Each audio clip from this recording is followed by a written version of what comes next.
مسحی سەر لە کاتی دەستنوێژدا چۆن دەبێت؟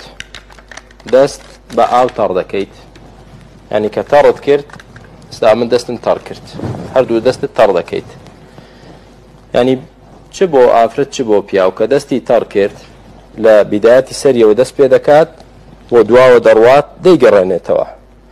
پێغەمبەر عەلەیهی سەڵات وسەلام مسح على الناصية والعمامة، ئەو کەسەی کە مەثەڵەن عمامەی لەسەرە، ئافرەتە ڕەبتە و لەچکەی لەسەرە، ئەو بۆ شێوازە دەیکاکە وتمان ناسیە نێوچاوانیەتی و عمامەش ئەوەیەتی، ئەوەی کە هیچی لەسەر نییە.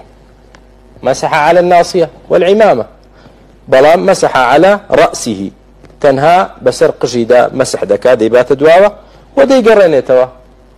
گەنجێکە هیچی لەسەر نییە بەو شێوازە زۆر ئاسایی، کەواتە چ لە سەرت ڕوود بێت چ شتێک بەسەرتەوە بێ بەو شێوازە دەیکەی بۆ دواوە دوایی دەیگەڕێنیتەوە.